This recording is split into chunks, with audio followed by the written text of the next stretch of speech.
selamatkan makhluk hidup. Subtema 3, ayo selamatkan hewan dan tumbuhan. Pembelajaran pertama. Kemarin sudah kita belajar tentang makhluk hidup. Apa sih nak makhluk hidup? Ya, makhluk hidup adalah makhluk yang diciptakan oleh Tuhan yang Maha Esa, seperti manusia, hewan, dan tumbuhan. Jika hewan seperti ayam, kelinci, bebek, sapi, dan yang lainnya. Jika tumbuhan, ya seperti bunga melati, bunga mawar, bunga anggrek, dan bunga lainnya. Tadi kan hewan tadi seperti ayam, kelinci, sapi, dan bebek itu banyak kan di sekitar kita.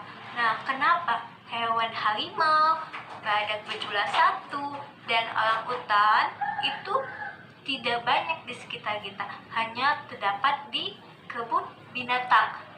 Itu pun jika kita ingin melihatnya harus pergi ke kebun binatang dulu.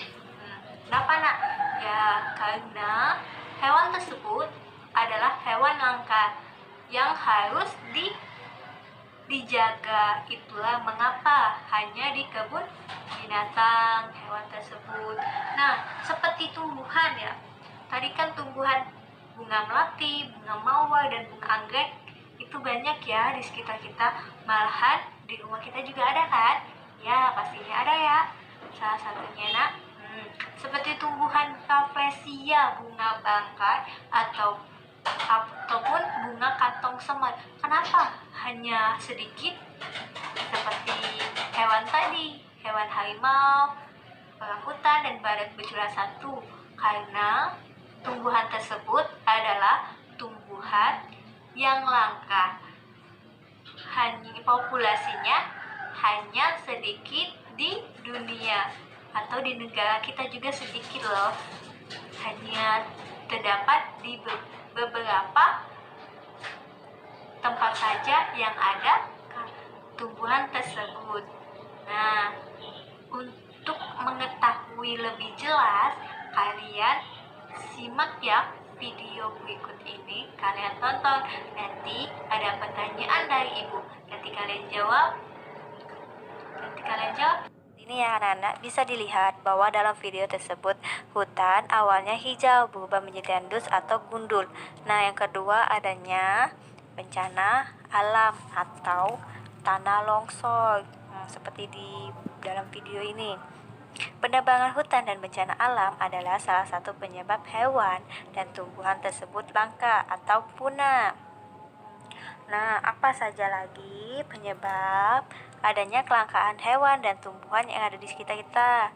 Coba, contohnya salah satunya adalah 1. Pemburuan liar merupakan salah satu penyebab kepunahan hewan karena ulah manusia. Adanya pemburuan liar menyebabkan hewan dan tumbuhan sulit untuk berkembang biak. Nah, kegiatan manusia yang menyebabkan kepunahan adalah 1. Menembak hewan, 2. Meracuni hewan, 3. Menangkap hewan secara besar-besaran. Hewan-hewan yang ditangkap akan dijual dan dijadikan koleksi, seperti gajah diambil gadingnya untuk jadi koleksi manusia.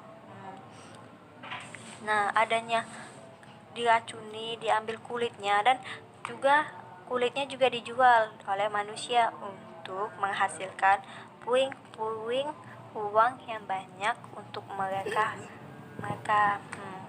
Yang kedua, adanya berkurangnya luas hutan. Jika luas hutan berkurang, hewan dan tumbuhan akan kehilangan tempat tinggal dan sumber makanannya. Nah, yang kedua ini yaitu aktivitas manusia seperti ahli fungsi hutan. Nah, adanya ahli fungsi hutan menyebabkan hutan itu berkurang dan hewan-hewan dan tumbuhan tidak bisa tempat tinggal. Seperti ahli fungsi hutan pertama yaitu perkebunan, pertanian, dan menjadikan pemukiman. Yang ketiga yaitu pembakaran hutan. Tidak hanya tubuh hutan yang rusak, namun semua kehidupan dalam hutan akan ikut rusak. Ialah karena hutan adalah tempat tinggal hewan dan tumbuhan, dan juga tempat oksigen bagi makhluk hidup. Jika terbakar, makhluk hidup tidak akan adanya oksigen yang dihasilkan. 4. Bencana alam, kerusakan hidup hewan dan tumbuhan juga dapat disebabkan oleh bencana alam. Nah, seperti tadi, tanah longsor, gunung meletus, dan banjir. Nah, itulah penyebab gunung meletus, tanah longsor, dan banjir. Karena adanya bencana alam, itu hewan dan tumbuhan akan hilang karena mereka tidak ada tempat tinggal lagi. Nah, ini adalah salah satu hewan yang punah, yaitu gajah. Gajah ini sekarang sudah punah, tidak ada lagi karena manusia. Yang kedua adalah harimau, yang ketiga orangutan. Nah, kalau tumbuhan yaitu bunga rafflesia, bunga bangkai, dan yang lainnya, Nak. Sudah kalian simak. Nanti ada pertanyaan dari Ibu. Kalian jawab ya melalui WA group. Ya. Sekian dari Ibu.